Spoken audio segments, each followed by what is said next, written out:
Olá, muito bom dia, ainda bom dia, faltando 2 minutinhos para o meio-dia. 3 de outubro, tivemos as eleições de 2 de outubro no Brasil. E para falar sobre tudo isso, a gente pede desculpa pela demora, porque problemas técnicos, dificuldade enorme para se conectar e estar conectado pelo telefone. O deputado estadual eleito pelo Rio de Janeiro, Alan Lopes. Bom dia, Alan, parabéns, hein? Bom dia, Gustavo. Obrigado. Bom dia, nossa audiência maravilhosa. Bom dia a todos os irmãos patriotas que nos ajudaram nessa caminhada. Sou muito grato a cada um de vocês. Não teria chegado até aqui sem a força, sem o apoio de cada um de vocês. Não faço nada sozinho. Certamente foram vocês que, ouvindo, né, aquilo que a gente mostrou durante todo esse tempo, a realidade do Rio de Janeiro, nós conseguimos chegar lá. Então, podem ter certeza que todo o crédito é de vocês. Eu apenas sou um representante de vocês. Podem ter certeza que eu vou honrar cada palavra que eu empenhei sobre tudo que eu falei. Bom, quero pedir desculpas, como o Gustavo bem disse aí, em relação ao horário, né? Eu estou aqui pelo celular, estou aqui no estúdio milionário do Todo o Poder Humano do Povo, com esse pano verde atrás aqui, mas infelizmente, né, hoje a gente está fazendo pelo celular aqui, sem qualquer nenhuma condição por causa de problemas técnicos, mas vamos lá. Vamos falar sobre o que aconteceu ontem, vamos levantar a cabeça, vamos trabalhar, porque nós vamos conseguir virar o jogo, né? Problemas temos, vamos discutir, mas nós vamos chegar lá. Não acabou e a gente vai virar esse jogo. É isso, como todo final de futebol, tem 2 partidas, né? A gente talvez não esteja feliz com o resultado da primeira partida na eleição nacional, mas vai ter o segundo jogo. A gente tem que resolver os problemas e partir para dentro para ganhar essa segunda partida. Deixa eu trazer aqui também Alex Canuto. Bom dia, Canuto. Boa tarde já para você. Obrigado por comparecer. Canuto também, que disputou a eleição em São Paulo. Não conseguiu se eleger, mas teve uma votação significativa, né, Canuto? Bom dia. Bom dia, Gustavo. Bom dia, Alain. Bom dia a você que sempre nos acompanha aqui no Todo Poder Humano do Povo. Como eu disse semana passada, ganhando ou perdendo, estaríamos aqui de novo, estamos aqui de novo, não paramos, porque isso aqui que é o centro do nosso trabalho, essa comunicação aqui, né? Eu me juntei a esse canal no mês de junho, mais ou menos, nem lembro a data, mas foi em junho, comecei a fazer uma live, era 2 vezes por semana, 3, aí de repente era de manhã e de noite, foi crescendo, e aí eu estou praticamente todo dia aqui, né? Mas esse é o nosso trabalho, e estamos aqui, então, agora para tocar a vida adiante, bola para frente. E o jogo não acabou, não, né? O jogo tá muito esquisito, a gente vai falar disso aí agora durante a transmissão, né? Seu som, ó, hoje eu tô com o som certinho, hoje é o Gustavo aí. Hoje eu dei uma de Canuto, perdão, gente. Começaram algumas movimentações, tem gente falando de CPI de institutos de pesquisa, teve essa diferença dos institutos de pesquisa, o resultado das urnas deixou muita gente aí triste, a gente só olhar o chat aqui, muita gente falando em fraude, falando em erro, enfim. Alan, vou te perguntar como é que você vê esse resultado de forma geral da eleição presidencial, da eleição da base do presidente, né, que foi uma eleição expressiva. Como é que você vê os números apresentados ontem ao final da apuração? Olha, Gustavo, problemas nós tivemos. É inevitável reconhecer que tivemos problemas, né? Porque o presidente fez a maior bancada da história, elegeu 99 deputados federais, 16 dos 27 senadores, governadores, eu não tenho o número de cabeça ainda, mas foi uma grande quantidade expressiva, até porque o Tarcísio, apesar de ter ido para o segundo turno, vai vencer, ficou claríssimo. Isso a gente já apontava aqui, né, em todos os programas, porque a gente sabia, né, que o Haddad, como o pior prefeito da história de São Paulo, jamais conseguiria chegar. Rio de Janeiro levou, Paraná levou, enfim, Minas, né, o Zema também levou. Muitos lugares a gente viu, o presidente fez uma votação histórica, elegeu muita gente. A gente sabe que todo o capital político hoje, eleitoral hoje, de qualquer pessoa, assim como eu, não vem da gente, né? Esse capital é do presidente Bolsonaro. Nós somos apenas um representante do povo, mas, sobretudo, alinhados com a agenda do presidente. Ele é, de fato, hoje, todo o capital eleitoral no Brasil e não tem fundamento, né, que toda essa bancada magnífica, gigante que foi feita, e o presidente ter uma diferença aí de 5 milhões de votos para um cara que sequer saía às ruas, um cara que não tem a menor expressividade nas redes sociais.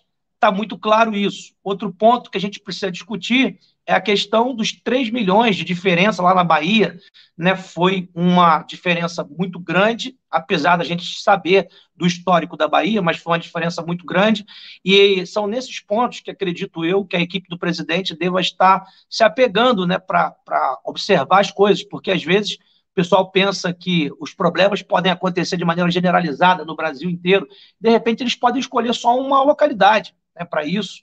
Eu estou achando muito estranho aquilo lá. O que aconteceu em Minas também achei muito estranho. Enfim, de maneira geral, o que o presidente fez foi histórico. E eu não estou aqui, claro, nós o tempo todo dissemos, vamos ganhar no primeiro turno, e eu não tenho dúvidas disso. Sobretudo o que o presidente fez está claríssimo.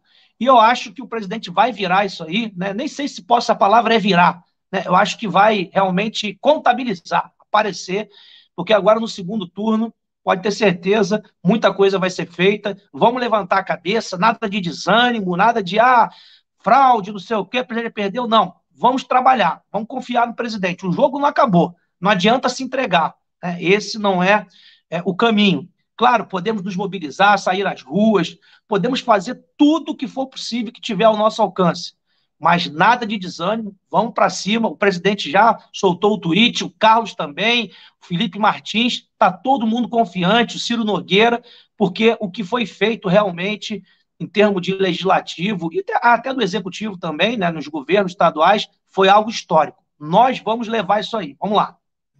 Canuto, a sua avaliação, como é que você vê todo o resultado das eleições no dia de ontem?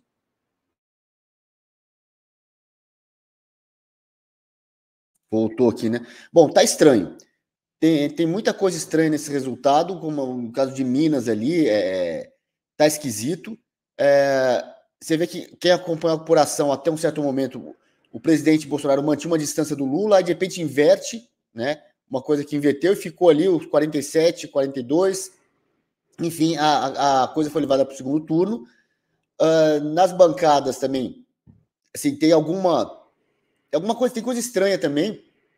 Por exemplo, o Boulos em São Paulo tem 1 milhão de votos. Tá esquisito isso, né? Entre outras coisas aí, pelo Brasil todo, aí, um pouco estranhas na apuração. Claro, quando a gente fala teve um aumento da bancada do presidente, na verdade, um aumento assim. Alguns partidos que estavam com o presidente aumentaram o número da bancada, mas não quer dizer que todos os deputados ali estão 100% alinhados com o presidente. Teve muita gente também que esperava uma votação maior, porque tinha uma inserção muito grande na sociedade, nas ruas e tal. Não teve essa votação, alguns tiveram, outros não, né? Mas o fato é o seguinte, o presidente, a informação que eu tive é que ele estava se reunindo hoje com o comando das Forças Armadas para ver quais são os próximos passos, porque as Forças Armadas disseram que iam fazer uma apuração paralela da eleição. E estamos aguardando. Ou divulgação desse resultado da apuração paralela, ou alguma explicação dizendo que não foi possível fazer a apuração paralela por alguma razão, por isso, por aquilo. Né? Mas sem essa apuração paralela, sem esse número, fica muito difícil você construir qualquer tese argumentativa contra o resultado. Tudo bem, fica aquele cheiro estranho no ar. Fica um cheiro estranho no ar, mas e cadê a prova? A prova seria essa apuração paralela das Forças Armadas ou ainda algum relatório apontando, assim, análise do que aconteceu ontem, tanto o processo de votação quanto a apuração, né? Teve caso ou outro, como sempre tem, realmente, sempre tem de urna quebrada, troca urna, isso acontece mesmo. Não é esse o ponto que a gente tem que olhar assim com mais afinco, o relatório das Forças Armadas. A gente confia nas Forças Armadas. Eu estou esperando as Forças Armadas dizerem foi ok o resultado do primeiro turno. Porque senão a gente cai numa armadilha. Se você aceita o resultado do primeiro turno sem o atestado das Forças Armadas, aceita esse resultado, por que você não vai aceitar o do segundo? Isso fica no ar. Então, acho que isso é essencial, esse posicionamento. Estamos aguardando ainda o posicionamento das Forças Armadas. Eu fiz uma análise ontem nesse sentido lá no Aliados e coloquei alguma coisa na minha conta reserva do Twitter, porque a conta principal tinha caído, justamente sobre aquilo que aconteceu no período pré-eleitoral. Se a gente não acredita no resultado das urnas, se a gente não acredita, e aqui eu não estou dizendo que eu acredito ou não acredito, estou colocando, se a gente não acredita no resultado das urnas, hoje a gente não discute efetivamente, uma boa parte da população não discute o resultado das urnas. Discute, e isso tem sido fomentado na mídia, fomentada até pela base de apoiadores, fomentada até pelo próprio governo, o papel dos institutos de pesquisa que erraram grosseiramente mais uma vez. Então, nós levamos a discussão para o papel dos institutos de pesquisa e acabamos deixando de lado a discussão sobre o resultado das urnas. Né? A gente não levanta hipóteses, a gente não debate isso. Porque na cabeça da grande maioria da população, se os institutos de pesquisa erraram, e aí você tem a eleição do governador do Rio, posicionamento do Tarcísio em São Paulo, do senador em São Paulo, das eleições, né, de Senado em Minas Gerais, de governador em Minas Gerais, enfim.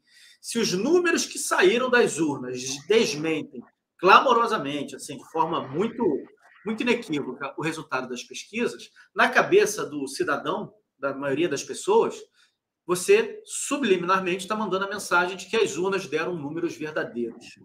É isso que acontece. E aí entra essa coisa que o Canuto falou.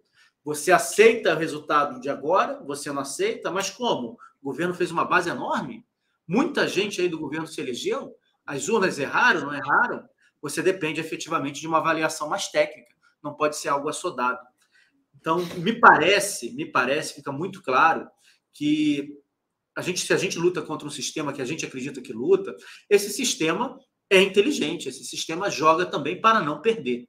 E me parece que há foi criado esse ambiente agora para deixar o presidente numa situação realmente complicada para o segundo turno. Não em relação a ele conseguir votos ou ele ter a maioria dos votos, mas de como ele se posiciona em relação ao resultado das urnas.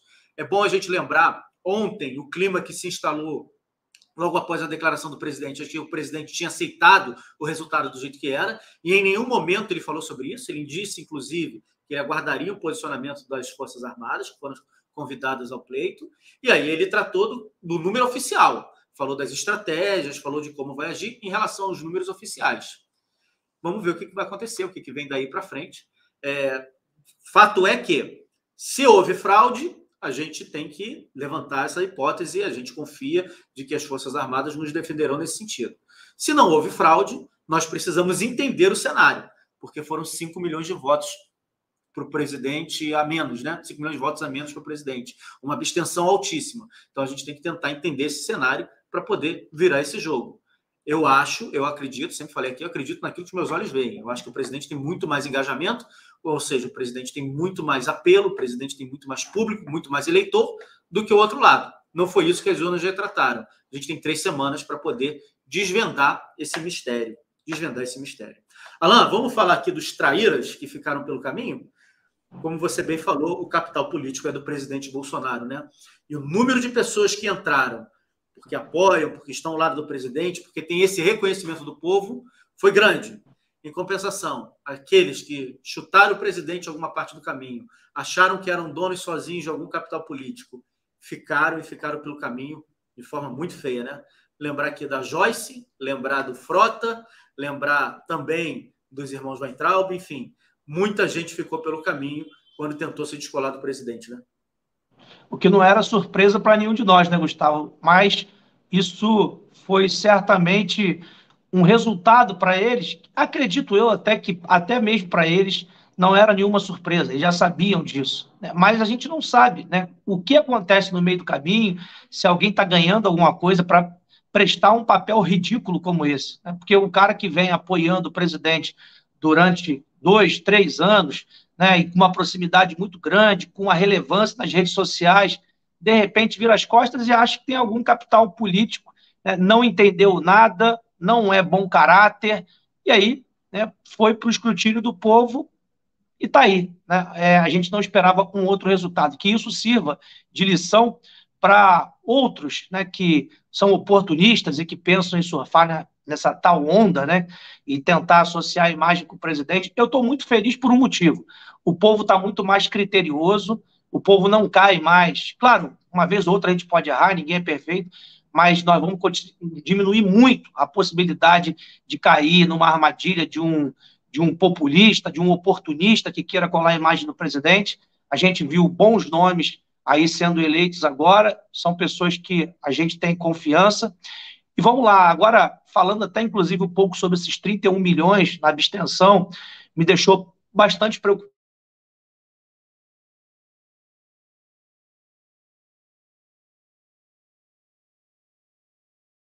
né, porque muito esse jogo. Desculpa, entrou uma ligação aqui. Então, a gente pode virar esse jogo. Voltou?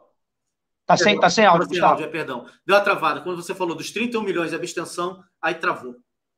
Pois é, o que eu estava dizendo é que se tivermos 31 milhões de abstenção, é hora de arregaçarmos as mangas, conversar com as pessoas, intensificar realmente o perigo que é, o risco que é esse projeto comunista que está se apresentando aí e tentar reverter 30% disso.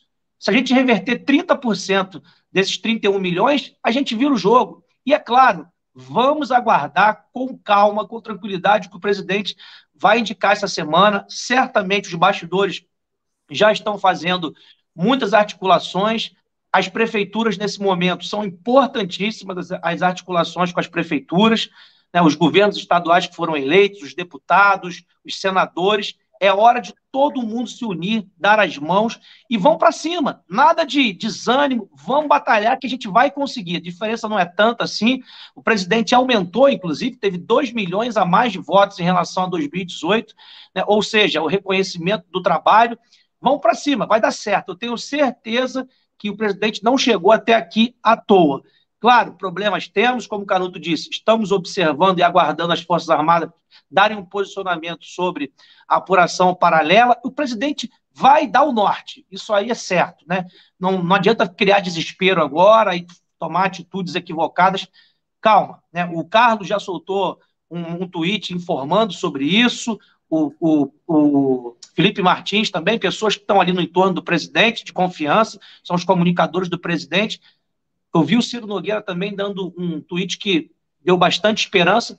Vamos ter um pouquinho de paciência, porque já já o presidente vai dar um norte aí e a gente vai conseguir virar esse jogo. Tem muita coisa ainda para acontecer.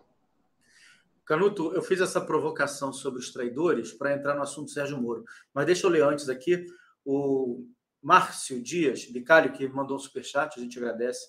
Não sei os demais da bancada, mas quero parabenizar o Alan pela sua eleição para deputado estadual aí no Rio. Deus te abençoe nessa cruzada. Da nossa bancada, o Alan foi quem conseguiu a eleição, daqueles que participam aqui conosco. O Alan foi aquele que conseguiu a vaga. Canuto, voltando ao assunto. E aí eu quero entrar com um raciocínio aqui, não vou jogar você no fogo, enfim. Todos os traidores tiveram a votação inexpressiva. Todos.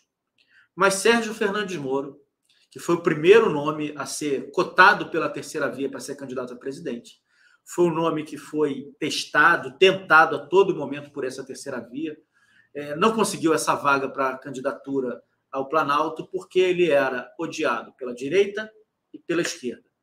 Mas, porém, todavia, contudo, parece que o povo do Paraná não ligou para isso. E esse homem que não tem voto nem na direita nem na esquerda conseguiu a eleição para o Senado Federal, sendo o único traidor a ter votação e ter votação expressiva. Há explicação para isso? Ou permite que a gente vislumbre ou imagine coisas não muito republicanas? Canuto, seu áudio, por favor. Já voltamos à normalidade. Então é muito estranho isso, porque é o seguinte, ele teve a votação expressiva. Se não tivesse outro nome na chapa para o Senado, era ele contra um comunista, eu até entendo. Aí todo mundo vota útil no Sérgio Moro. Mas tinha o Paulo Eduardo Martins, que foi bem votado também, acho que foi 44% a 39%, foi algo assim, né? Não tinha um nome esquerdista forte ali, um expressivo. Então, o que foi? A esquerda votou no Sérgio Moro para não deixar o Paulo Eduardo Martins entrar? Tá esquisito isso, né? Tá muito esquisito. Lembrando que, tudo bem, o Sérgio Moro estava acho que no Cidadania, no Podemos. Estava no Podemos do Álvaro Dias, tentou se viabilizar candidato a presidente por lá, depois desistiu, mudou de partido, veio sair por São Paulo, depois não saiu mais. Foi esquisito porque a candidatura dele não foi aceita em São Paulo em razão do domicílio eleitoral, né? Mas a da mulher dele foi, e a mulher dele foi eleita, a Rosângela Moro foi eleita para São Paulo. Tá, uns 100 mil votos, alguma coisa assim. Então, peraí, que casal é esse? Que ele não tem o domicílio e a mulher tem? Estranho. Tá? Não sei como é que foi a composição, não dá para saber, a gente não tem essa informação, mas em cima da hora ele muda daqui para o Paraná, aí sai pelo Paraná para o Senado, tem essa votação. Que o Deltan Dallagnol tenha tido acho que 300 mil votos ali é cabível. é uma votação expressiva, né? O Deltan Dallagnol não chega a ser um traidor do Bolsonaro. Ele era um cara independente, ele na dele, um lavajatista, mas não chegou a ser traidor. A do Sérgio Moro realmente cabe um estudo mais aprofundado do que aconteceu no Paraná com isso, né, com esse tipo de coisa. E o que você falou das pesquisas é engraçado, né, Gustavo, que as pesquisas elas erram sempre para um lado. Nunca as pesquisas prejudicam alguém da esquerda. No caso do Marcos Pontes, a gente dizia isso. Não adianta, as pessoas não. O Datavar lá, a gente confirmou, as pessoas, muita gente não quer falar nem com o Datavar, quanto mais com o Instituto de Pesquisa. E essas pessoas, esse voto foi maciço para o Tarcísio. Maciço para o Tarcísio, sabe? E aí já vi hoje algumas análises do tipo assim, as pesquisas não conseguiram captar esse voto. Ora, se não conseguiu captar esse voto, bicho, então o seu número não serve para nada. Tá lá o Reinaldo Azevedo. As pesquisas, olha só o ginástica que ele faz. As pesquisas acertaram o número do Lula, mas erraram a do Bolsonaro. Então você errou tudo. Se você disse que o Lula tá com 45% lá e o Bolsonaro com 30%, não adianta, o seu número tá errado. Não adianta você dizer que acertou. Você está dizendo que 45% daquele seu universo pesquisado tá votando no Lula. Significa que todo mundo que vota no Lula responde a pesquisa. E se todo mundo que vota no Lula responde a pesquisa e os do Bolsonaro não, o número do Lula tinha que ser maior que a realidade. Teria que ser 55% na pesquisa. Só que deu 45% na pesquisa e 47% aí no resultado divulgado pelo TSE. Tá esquisito isso. Tá esquisito. É como noticiar, as pesquisas acertaram o Lula e erraram o Bolsonaro. É como negociar o seguinte, o Brasil fez um gol na Alemanha na Copa de 2014. O Brasil acertou um gol na Alemanha. Tá, você não vai falar do 7 que tomou? Então acertou em parte.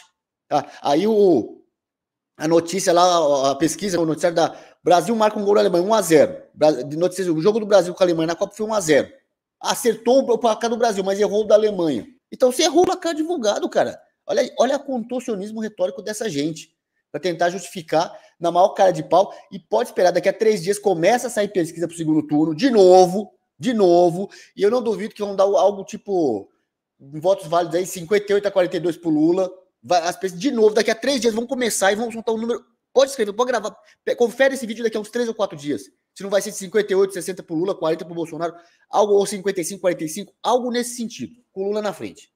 Escreva, eu tô falando, se não vai acontecer. Na maior cara de pau, e aí vem os analistas, segundo as pesquisas, o Lula está na frente, o favorito, toda a velha imprensa, né? Porque o favorito nas pesquisas e não sei o que lá. O que é? Nós vamos ter que lotar a rua de novo? O presidente falou, vamos à rua pela última vez. Vai precisar outra manifestação aí no 12 de outubro, que é uma quarta-feira, dia da Padroeira do Brasil. Vamos lotar as ruas. E aí, qualquer resposta? Rua lotada de vermelho? Não. Resposta é mais um número do Datafolha dizendo que o Lula está 15 pontos na frente. E aí a gente vê de novo, na apuração, o resultado divulgado pelo TSE é o resultado desse. Né? Então, vamos aguardar o posicionamento das Forças Armadas. Isso é essencial. Bom, muita gente do Paraná se manifestando aqui, falando que o Moro não fez campanha, que o Moro usou 22, enfim. A pergunta que eu deixo é essa. Um cara que é rejeitado pelos dois lados consegue ter uma votação expressiva e ganhar uma eleição para o Senado Federal. Eu acho que esse é um questionamento que a gente tem que fazer. A gente tem que tentar entender esse cenário aí para saber o que aconteceu. Bom, Gustavo, só pegar um ganchinho nisso que você falou aí, porque é interessante também perceber que os institutos de pesquisa tentaram a todo momento empurrar o confronto para o Álvaro Dias e para o Moro, tirando o Paulo Eduardo Martins da jogada. Né? Então, os institutos batiam muito nisso como se fosse uma ideia de voto útil. E como o Álvaro Dias já é uma figura desgastada, velha política, 350 anos na política, né? Então acabou virando muito canhão para o Moro. Mas eu vou lhe dizer, me surpreendeu a votação do Paulo Eduardo Martins, uma votação muito expressiva para alguém que realmente ele não fez durante muito tempo, ele não fez uma campanha prévia para o Senado, né? Foi meio que ali na última hora ele saiu, foi muito bem votado, e eu acho que ali os institutos de pesquisa influenciaram bastante. E diga-se de passagem que o Álvaro Dias deve estar agora, imagine, trouxe o Moro, candidato a presidente, fez aquele teatro todo, convenção, não sei o quê. O cara foi lá e deu uma pernada nele, o que só prova a falta de caráter que nós sempre mostramos aqui, desde que chegou ao governo federal. Agora traiu o outro que trouxe ele para ser o candidato, ou seja, o projeto de poder continua o mesmo, independente de quem você tenha que passar por cima, né? Exatamente isso. Deixa eu completar, então, o Alan. Eu não sabia desse dado aí, que as pesquisas estavam dando Sérgio Moro com Álvaro Dias. Olha como influencia. Então tá explicado. Não foi só essa daí, tá? Marcos Pontes não estava nas pesquisas, o Tarcísio não estava nas pesquisas, Cláudio Castro estava à frente, mas era uma certeza, e ainda ontem lá o rapaz do TSE, o senhor do TSE, não, a gente vai ter segundo turno, por conta das filas, daquela confusão toda, ele falou, vai ter segundo turno, mas vai ser mais rápido, e aí muita gente na fila de amarelo, não vai ter segundo turno, não, aí ele falou, não, nós vamos ter para o governo do Estado, não tem a mínima dúvida disso, etc e tal. Cláudio Castro ganhou com um número assim assombroso em relação aos outros. Então foram vários e vários os erros dos institutos de pesquisa. Né? São erros assim, começa a dizer erros. Primeiro, a incapacidade da metodologia deles, e aí segundo a gente entra naquela questão subjetiva. Quem é dono do instituto de pesquisa, quem paga a pesquisa e qual o interesse de quem está pagando a pesquisa. Aí é outra coisa. Né? Mas realmente aqui em São Paulo estava dando o Marcos Pontes lá atrás, né? E o Marcos Pontes surpreendeu. Porque, assim, quem que você tinha na frente dele? O Márcio França e o Edson Aparecido do PSDB disputando. Então, assim, aí não tinha como dar voto útil um ou no outro. Então foi todo mundo para o Márcio França. Né? Na questão do governo do Estado, de novo, era o Haddad, sabia-se que ia ter segundo turno, porque tinha 3 candidatos fortes. O Haddad, ele não ganha, mas ele tem força. O PT tem, os seus 20% ele tem. Né?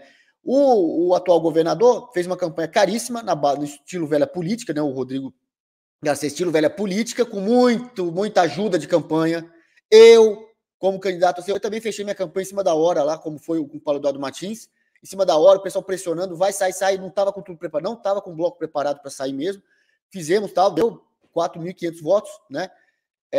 Saímos em cima da hora e eu via lá o Rodrigo Garcia, todo mundo com boato, né? O Rodrigo Garcia e tal, ele está ajudando na campanha de um monte de gente. Estilo velha política de trabalhar, de fazer política. Ele ia ter também seus 10, 15%, 20%, teve algo em torno disso aí. Então, sabia-se que ia ter segundo turno. Então, as pessoas sabiam, não vou votar no que eu quero, né? O Tarcísio vai para o segundo turno contra o Haddad ou contra o Rodrigo Garcia. Aí é uma coisa clara. Para Senado não tem segundo turno. Não tem. Então, quando você coloca o Álvaro Dias contra o Sérgio Moro e não fala do Paulo Eduardo Martins, a gente, quem está na política, que já viu lá pelo Datavar, que muita gente não quer falar, viu o fenômeno do Tarcísio, do astronauta também em São Paulo, Marcos Pontes, que disparou. A gente sabia que o Paulo Eduardo Martins podia disparar, mas muita gente ainda acredita nas pesquisas e olha, entre Álvaro Dias e Sérgio Moro, melhor Sérgio Moro. Então tá explicado. E assim, 5% que virasse, 4% ali que virasse do Sérgio Moro para o Paulo Eduardo Martins, mudaria o resultado da eleição. Mudaria. Então, assim, a gente precisa urgentemente uma CPI dos institutos de pesquisa. Eles têm que divulgar a porcentagem de pessoas que não quiseram responder, que se recusam a falar com eles. Porque essa quantidade, se eles revelarem, conversamos aqui, entrevistamos 70% respondeu, 30% não quis nem falar. Esses 30% que não quiseram nem falar, eles mudam o resultado. Não existe nenhum dado científico que possa dizer que entre esses 30%, chutando, que é 20%, 30%, pelo Datavar lá na rodoviária, foi algo aí, em torno de 30%. Não queria falar. Alguns a gente tinha que brigar para colocar uma argolinha ali no Datavar. Não existe nenhum dado científico dizendo que esse pessoal que não quer falar com isso de pesquisa, que a proporção de votos ali é a mesma dos que falam. Se um candidato que fala, vamos dizer, se os eleitores que falam com o Instituto de Pesquisa, 30% deles votam num candidato, não quer dizer que entre os que não falam com o Instituto de Pesquisa, 30% também vão votar naquele mesmo candidato. Não existe prova científica que não tem como medir. Porque na medida que o eleitor que não quer falar com o Instituto de Pesquisa falar, ele passa a ser um eleitor que fala, e não um eleitor que se recusa a falar. Então não tem como medir. Se não tem como medir essa parcela, que pode ser de 20%, 30% ou 40% do eleitorado, que não quer falar com o Instituto de Pesquisa, então, gente, rasga essas pesquisas e joga fora, ou proíbe de vez. Não pode. Não pode divulgar a pesquisa dizendo que é científico. Ou então você fala, enquete, está aqui no meu site. Quem quer votar na enquete, vota. Aí você pega e divulga. Aí, assim, se alguém do PT divulga na rede deles, galera, entra lá e vota. Todo mundo do PT e vota. Se alguém bolsonarista divulga na rede dele, fala, galera, todo mundo entra lá no site e vota. Aí é enquete. As pesquisas, a enquete não tem amostragem científica. Não tem. E a pesquisa também não tem. A pesquisa é caô dizer que a pesquisa tem amostragem científica. Não tem, gente. Tá aí, mais uma vez eles erraram. O que eles vão fazer contra os institutos de pesquisa? Nada. Daqui a 3, 4 dias começa a soltar outros números. Aí, de novo, o debate vai ser pautado por conta disso. O candidato tá na frente. Tem muito pessoal que não é politizado, que não existe aquela história de perder voto. Ai, tipo assim, parece que um querendo zoar com o outro quando o time ganhou, o time perdeu. Ah, você perdeu o voto, o meu ganhou. Então, não, eu quero votar no que vai ganhar. Existe isso entre as pessoas menos instruídas da população. Pesquisa está influenciando. Não pode. O que vai ser feito contra isso? Nada. Vamos olhar os números de braços cruzados e ficar criticando de novo os estudos de pesquisa. Tem que ter CPI, tem que ter regulamentação, eles têm que dizer, o entrevistador tem que andar com câmera de lapela, mostrar tudo que ele está fazendo ali. Pô, não dá mais para aguentar isso. Eu acho que toda essa discussão, ela só surge, ela só acontece, ela só existe porque nós não conseguimos aprovar aquilo que a gente tanto desejava, né? Essa é a grande realidade. Tá aqui, ó. Moro conseguiu se restabelecer após declarar da própria parte apoio ao presidente Bolsonaro, assim como foi alvo de ataque onde o presidente o defendeu. Maria Vieira, obrigado, Maria. Vamos avançar aqui porque a gente tem notícias da imprensa internacional. Vamos lá. Imprensa internacional fala em vitória com gosto de derrota sobre eleições de 2022. A eleição presidencial brasileira ocupou posições de destaque em portais da imprensa internacional, como o ex-presidente Lula, em geral, sendo apresentado como vitorioso, mas sem força suficiente para garantir uma vitória sobre o presidente Bolsonaro. A seguir, confira alguns dos principais veículos de imprensa, que eu vou fazer agora aqui para vocês, eu vou ler. Vitória com gosto de derrota. Essa daí foi a notícia do The Economist. Deu destaque no site para o resultado do primeiro turno. O texto destaca que o presidente Bolsonaro saiu melhor do que esperado e que o momento agora está com ele e não com o ex-presidente Lula. Grande golpe para brasileiros progressistas. O The Guardian, também da Inglaterra, do Reino Unido, destacou que o Lula foi vitorioso no primeiro turno, mas com desempenho insuficiente, né? Pesquisas julgaram mal a força dos conservadores, é o que diz o New York Times. A reportagem do site começa afirmando que o presidente Bolsonaro teve um desempenho melhor do que o previsto por analistas e por pesquisas. Alan, como é que você vê aí a repercussão desses 3 importantes jornais, que a gente sabe que é da mídia mainstream lá fora? Alan caiu. Canuto, você. Não. Pesquisas como é que não captaram o voto conservador. Como é que é pesquisa? Como é que foi? Acho que do New York Times. Vamos lá, pesquisas, deixa eu achar aqui de novo. Vamos lá, para lá. Pesquisas julgaram mal força dos conservadores. Julgaram mal, meu amigo, não é que julgou mal. É incapaz de medir. Até o Malafaia estava falando também, eles não conseguem medir o voto evangélico. Porque o perfil do eleitor evangélico não é aquele que vai correr atrás do entrevistador de pesquisa para responder. É outra que não mede. Não é que julgou mal, é incapaz de julgar. Não tem capacidade de julgar. Tá? Sem contar as suspeitas de manipulação, que todo mundo fala por aí, né? O Palocci falou na delação premiada dele que o PT pagava a pesquisa do Vox Populi. Então, assim, que nem existe mais, né? Acho que nem ou mudou de nome também, sei lá o que aconteceu com esse daí. Mas é assim, gente. Agora vem a imprensa internacional, que eles estavam botando o Lula como eleito, né? Botando o Lula como eleito aí no primeiro turno, e parece que assim, a normalidade seria isso, e o anormal é ele não ter ganhado no primeiro turno. O anormal é o presidente Bolsonaro não ter ganhado no primeiro turno. Você vê aí o que foi as imagens. Hoje você tem. Estão se desenvolvendo outras formas de medir o voto que não o voto, que não as pesquisas. Você tem o Data Girassol, né? Que é a plantação de girassóis lá na Esplanada. O DataVar, nós fizemos lá na rodoviária, o DataVar. Tem o Data Buzina, uma imagem viralizou também, um casal ali segurando uma faixa, buzine para o Lula. Uma buzina. Quando ele vira, buzine para o Bolsonaro. Um monte de buzina. O que é? Ele combinou com os amigos de passarem o carro naquela hora para buzinar? Você tem o Data Mortadela, o pessoal balançando bandeira do Lula. Rodou essa imagem também. O cara lá chacoalhando bandeira do Lula pedindo para votar no Bolsonaro. Eu tô aqui porque eu preciso ganhar R$20 para balançar essa bandeira. Não, R$20 não falou isso, mas passou essa ideia, balançando bandeira e mas mandando votar no Bolsonaro. E eu lembro assim, a eleição macro, a pesquisa ela só tem sentido uma eleição macro. A eleição micro, que eu já participei de eleição de centro acadêmico, eleição de sindicato, de associação, você não tem pesquisa. Mas você sente, quem tá ligado na política sente ali. E às vezes a gente acertava, na época da urna do papel, fala, nessa urna aqui nós vamos ter 40 votos de frente, naquela urna nós vamos perder. E a gente acertava. A gente sentia lá o pátio na faculdade, sentia quando disputava a eleição em associação, falando com os colegas, sentia esse ano não vai dar, esse ano nós vamos perder. Esse ano que não, esse ano nós vamos ganhar. A dúvida é qual vai ser a diferença. Vai ser de 100 votos ou de 200 votos. A gente calculava isso, quando é um universo de até 2 mil votantes, algo assim. Na pesquisa, numa eleição macro, você não, é mais difícil medir isso, claro, mas, gente, aquelas imagens, para quem já acertou urna de papel em eleição de estudante, bicho, essas imagens aí, não dá para engolir, que o Lula, aqueles resultados que as pesquisas davam, que é 45-32. Bicho, não dá, ninguém cai nessa. Agora, estamos dependendo das Forças Armadas, do relatório que as Forças Armadas soltarem agora sobre a eleição. Seu som, Gustavo? Seu som, Gustavo? Estava falando perdão para ver se as pessoas conseguiam ler. Só para vocês entenderem, a gente fica com a janela aqui, são várias janelas abertas. Se eu estou vendo uma outra janela de notícia e tal, eu acabo não vendo se meu canal aqui está aberto ou não. Vamos lá, Canuto, vamos avançar? O Alan está fazendo pelo celular, para quem está nos acompanhando agora, e a gente demorou a entrar no ar justamente por isso. Ele não estava conseguindo a conexão, com problema de conexão. Eu é que tive que fazer link, que fazer arte, que fazer tudo, colocar aí para a gente começar a nossa transmissão.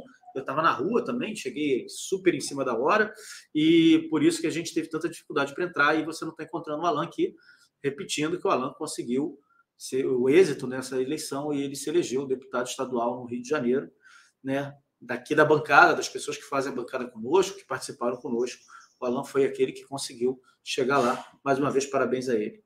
Bom, Canuto, vamos avançar aqui. A gente já falou o que a imprensa disse lá de fora, a imprensa contestando um pouco a força da esquerda no Brasil, dizendo que o presidente resistiu.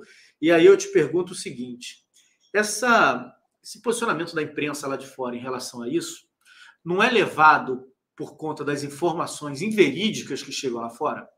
Porque, de qualquer modo, a gente sabe que são 3 jornais, os 3 aqui que a gente leu, são todos eles virados ao progressismo, virados à esquerda, globalistas, etc. e tal. E os 3 dão manchetes que meio que se surpreendendo com o resultado das eleições. A narrativa que sempre foi lá para fora era que o presidente Bolsonaro era odiado, o povo não aguentava mais ele, era um cara que tinha que sair, e as urnas mostraram um resultado diferente. Não existe um pouco disso, dessa informação? Isso não é uma prova, um indício de que a informação chega lá para fora muito, muito truncada e que até essa esquerda lá de fora não entende direito o que acontece no Brasil? Bom, a mídia internacional tem uma rede de jornalistas, né, de vários países. Eles se alimentam um dos outros, jornalista com jornalista. Pouquíssimos veículos, eles têm um correspondente, vamos dizer aqui, um cara independente da mídia. Se tem um correspondente, é um cara do métier da velha imprensa, não adianta nada.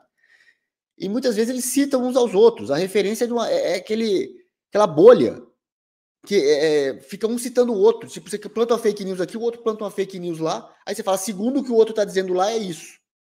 Né? Eu não sei quem lembra daquela série House of Cards, da Netflix, já tem uns anos atrás aí, que passou. Na primeira temporada, lá pro 3º ou 4º episódio, eles retrataram isso bem. O personagem principal lá do Kevin Spacey, o Frank Underwood, ele tinha um caso com uma jornalista, um casinho lá com a jornalista. Ai, como é que eu vou fazer isso? Ela me empresta o celular, me empresta o seu Twitter aqui. Ele plantou uma mentira. Aquilo viralizou. Todos os jornais começaram a replicar. E um falando, sei lá, tipo assim, você vai contando a história de pescador, né? Aumentando a mentira. De repente você fala, segundo o que o fulano disse, é isso. Aí eu digo, assim, o Cicrano disse, segundo o que o fulano disse, é isso. Aí o Beltrano cita o Cicrano. Aí o fulano lá na frente solta uma outra matéria citando o Beltrano, uma terceira. E aquilo vai aumentando, de repente virou um negócio que ninguém sabe de onde veio aquele bota. Mas está todo mundo falando, deve ser verdade. Isso acontece direto no jornalismo, na política. Planta-se mentiras, a mentira cresce e fica como verdade, se você não tem como contestar. Hoje a internet possibilitou haver algum contestamento. Porém, as tias do Zap, eu acho que elas não se comunicam, tipo, por várias razões ainda, né? As tias do Zap do Brasil se comunicam com as tias do Zap da França, as tias do Zap da Alemanha se comunicam com as tias do Zap dos Estados Unidos, as tias do Zap da Argentina se comunicam com as do Zap do Japão. Não tem essa rede internacional de tias do Zap. A imprensa tem. Eles se comunicam.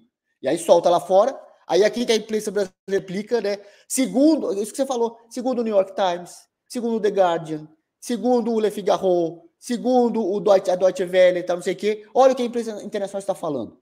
É bate-bola isso, gente. É bate-bola. Então, aos olhos do mundo, gente, não interessa. Tem que ser aos nossos olhos. O que está acontecendo aqui aos nossos olhos? Nós estamos vendo que tem alguma coisa esquisita. Estamos esperando o relatório das Forças Armadas. Porque tem alguma coisa esquisita nisso. Tem alguma coisa esquisita. Então, assim, o que o mundo vai achar, desculpa, bicho, é o Brasil. Nós somos isso. Nós não temos que nos moldar perante o que os outros vão achar. E menos ainda o que a imprensa estrangeira vai falar. A imprensa... Existe velha imprensa no Brasil, existe velha imprensa em todo o Ocidente. Né? A China já é outro padrão, né? Lá só tem a imprensa do Partido Comunista. Na Rússia também, apesar da Rússia estar ajudando o Brasil aí, o presidente disse que hoje chegou combustível aí da Rússia e tal. Apesar de tudo isso, a Rússia também, ali a coisa é complicada com liberdade de imprensa. No Oriente Médio também. A África Subsaariana também nem se fala. Né? Então, onde você tem a suposta liberdade é no Ocidente. Só que essa suposta liberdade é da boca para fora, que na prática você tem uma rede que esmaga, que ocupa todo o espaço no debate público, e hoje a internet, que surgiu como ferramenta contra isso, está sendo inclusive boicotada, né? Quem não teve aqui do nosso grupo, não teve ontem, o WhatsApp lento, volume de mensagem, não é para todo mundo não. O WhatsApp reduziu a capacidade do tamanho do vídeo que você pode mandar. Antes era até de sei lá quanto, aí na quinta-feira era até de 2 minutos e 50, depois reduziram para 1:30 no sábado. Você não pode mandar vídeo depois disso, né? Lentas as mensagens, travando toda hora. Twitter, todo mundo conservador perdeu seguidor. No 7 de setembro já teve uma leva, que a gente calculou aí pela estatística, todo mundo conservador perdeu 3, 4% dos seguidores. Depois foi perdendo aos pouquinhos. Eu todo dia aparecia para mim ganhando 20 seguidores. Quando eu olhava, em vez de eu aumentar 20, caía 3. Quer dizer, eu ganhei 20, perdi 23 no mesmo dia. No Twitter, estava muito esquisito isso. Né? Plataformas outras não entregando conteúdo conservador. Houve boicote na internet. Lembra daquela reunião que teve lá na época o presidente do TSE, não sei se era o Barroso ou o Fachin, acho que era o Barroso, né? Com as Big Techs para atuar na eleição, e o Telegram não quis participar. O Telegram, a princípio, não queria entrar na onda. Aí o Alexandre de Moraes ameaçou, deu alguma decisão lá ameaçando tirar o Telegram do Brasil, tiveram que ceder, né? Então, esse é outro ponto que a gente tem que tentar atacar no segundo governo Bolsonaro. Regulamentar as redes sociais, não para o que o PT queria fazer com a regulamentação da mídia, dizer o que pode ser falado ou não, é para garantir que tudo seja falado. Eles têm que prestar conta de qual foi a entrega, quantas pessoas viram o teu vídeo, por quê, comparativo, quantas pessoas viram o meu e quantas pessoas viram do esquerdista que postou também, em quais sites, tudo isso tem que ser transparente. Tá tendo entrega, você não pode, tem que tirar o poder dessas big techs de dizer esse conteúdo vai ser muito entregue, esse outro não será muito entregue. Elas não podem ter o poder de fazer isso. Não gostei, isso é internacional, então cai fora do Brasil. Cai fora que a gente monta uma rede própria aqui. Tem que ser assim, tem que bater na mesa com esses caras. É isso. Bom, a gente tem uma série de assuntos para tratar, para falar, e não vai ser apenas num dia só. A gente tem que entender que a eleição não acabou, a imprensa vai tentar fazer um clima de derrotismo para o presidente Bolsonaro. Nós que somos apoiadores, nós gostaríamos de ver um número completamente diferente no resultado final, nós gostaríamos de ver reações, nós gostaríamos de ver tudo sendo resolvido segundo aquilo que nós gostaríamos. Mas a gente precisa compreender, a gente precisa entender que a gente está no meio de um processo eleitoral. Parece papo de que aceita tudo, não é isso. Eu acho que, já falei muito sobre isso ontem, o povo tem que assumir seu protagonismo. E o que é assumir o protagonismo? É o povo expor, postar, falar, conversar, buscar votos do outro lado, expor tudo isso que a gente debateu aqui. Tudo aquilo que a gente acha que está certo, que está errado, levantar os dados. Não adianta só a gente ficar reclamando, falando como se fosse uma partida de futebol depois de um gol de mão. Porque aí vira um fla-flu, literalmente um fla-flu. E vejam que o ministro Alexandre de Moraes usou ontem um exemplo do futebol. Usou o exemplo do futebol para dizer que seria, praticamente o que ele disse, seria choro de perdedor. Portanto, eu acho que todos nós temos que nos organizar, pensar, raciocinar friamente, ficar atento ao que vai vir aí por parte do presidente, por parte do Ministério da Defesa, o que eles dirão, o que eles trarão de informações para a gente. E a gente deve realmente trabalho de formiguinha, para, independente de ter fraude ou não ter fraude, ter sido comprovada ou não ter sido comprovada, a gente buscar esse resultado, buscar esses eleitores para o nosso lado. É isso. É um trabalho duro, é um trabalho difícil. Agora, se acontecer algo no meio do caminho, muda o cenário. Mas o cenário estabelecido hoje é esse. E a gente não pode esmorecer. A gente não pode deixar para lá. Nós fizemos essa apresentação de hoje aqui na raça, né? Porque começamos muito tarde, entramos tarde, com dificuldades técnicas, mas foi um prazer ter todos vocês conosco. Mais uma vez, parabéns ao Alan, que acabou caindo porque estava pelo celular. Parabéns ao Canuto pelo seu trabalho, pelo seu desprendimento, pela sua luta aí. Disputar uma eleição é coisa para herói. Eu sempre falo isso para os meus amigos. As pessoas perguntam: você não vai disputar? Jamais. É coisa para herói mesmo. Tem que ser muito maluco para se meter nisso. Canuto sabe o quanto sofreu, o quanto gasta a sola de sapato, quão desgastante é, né, Canuto? É desgastante. Eu agradeço o apoio, os votos. Muita gente aqui falando no chat que votou em mim e tal. Pena que não dá para somar, né? Somar todo mundo que está falando no site, mas todo mundo que eu recebi de mensagem, dizendo que votei em você, minha família inteira. Aqui em casa foram 5 votos. Falei também com a minha família, os primos, pelo menos 10 votos para você.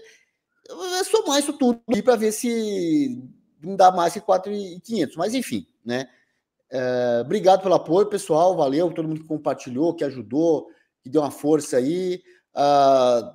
Foi legal a experiência na campanha, primeira vez que eu saio candidato e tal. E a bola para frente, como eu disse, aquilo ali não é o centro, o trabalho não gira em torno de candidatura, a candidatura que gira em torno do trabalho. Então, nosso trabalho, parte dele é aqui na internet, aqui no Todo Poder Emana do Povo, e vamos continuar com o trabalho aqui. João, a Janaína não teve voto, como já era esperado, foi muito mal nas eleições, muito mal mesmo. Cerca de 2% de voto. Muito poucos votos, muito poucos votos. O único que saiu como concorrente do presidente, o desafeto do presidente, e teve uma boa votação, como a gente falou, foi o Sérgio Moro. É um caso a se pensar e tentar entender o fenômeno que aconteceu. Nosso papel é tentar compreender com aquilo que a gente tem, o fenômeno que aconteceu. Se a gente ficar em dúvida, se a gente não conseguir respostas, aí é de cada um imaginar por que as coisas saíram dessa maneira, aconteceram dessa maneira. É isso. Continue nos seguindo nas redes sociais. A gente tem que lembrar que o presidente Bolsonaro, mais uma vez, tem uma eleição daqui a 3 semanas. Candidatos se elegeram, o presidente Bolsonaro fez uma base muito grande.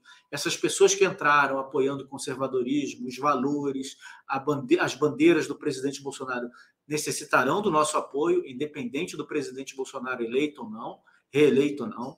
Então, a gente não pode desistir. O processo político, ele é assim, com fraude ou sem fraude, na marmelada ou não tendo marmelada, ele é assim. Um dia você ganha, outro dia você perde, as coisas não acabam no dia seguinte. É óbvio que ninguém gosta de jogar uma partida quando sabe que está tudo armado para você não ganhar, mas a gente está disputando esse campeonato, dá muita luta e a gente não pode afirmar nada, dizer que efetivamente que houve fraude. A gente tem todo o direito de achar que houve, você tem direito de achar tudo, você tem direito de achar que Elvis Presley não morreu, você tem direito de achar que o Michael Jackson não morreu, você tem direito de achar que existe uma cidade perdida no meio da Amazônia, você tem direito de achar tudo, tudo. Inclusive, achar que houve fraude, que aconteceu isso, que a rainha Elizabeth era reptiliana, enfim. A gente tem direito de achar tudo, né, Canuto? As pessoas têm direito de achar que a Terra é plana, que o certo é errado, o errado é certo. Isso é a livre opinião de cada um. O que a gente não pode fazer é acusar e afirmar sem provas.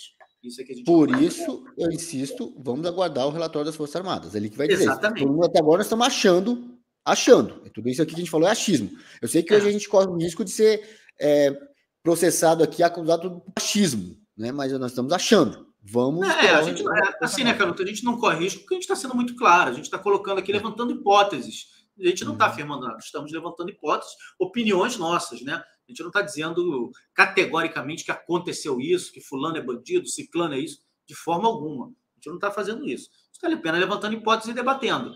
E aí a gente tem que fazer essa análise mesmo. Se tudo que a gente pensa não existe, e se o sistema está entregando uma eleição limpa, cristalina, verdadeira, a gente tem que entender o porquê dessa diferença de votos. O porquê nós não estamos captando essa diferença de votos, o porquê que as pessoas estão silenciosas, enfim, há muito que se pensar, se raciocinar em cima disso daí. É isso, continuem seguindo o Alan nas redes sociais dele, o Canuto, eu nas minhas, os canais que a gente participa, tudo aquilo que a gente faz, porque não acabou nesse final de semana e nem acaba daqui a 3 domingos. É uma luta constante, a vida é uma luta constante de todos os dias. Obrigado a todos vocês que nos acompanharam. Amanhã a gente, se Deus quiser, entra no horário certinho, sem problemas, para fazer o nosso Jornal da Manhã no Todo Poder Emana do Povo. Canuto, boa semana para você. Boa semana para todos vocês que nos acompanharam. Não se deixem esmorecer, não fiquem chateados, não fiquem tristes. É assim mesmo. A vida é assim mesmo. E a gente tem motivos para comemorar também. O Alan é a prova disso. Forte abraço a todos. Tchau, tchau. aí.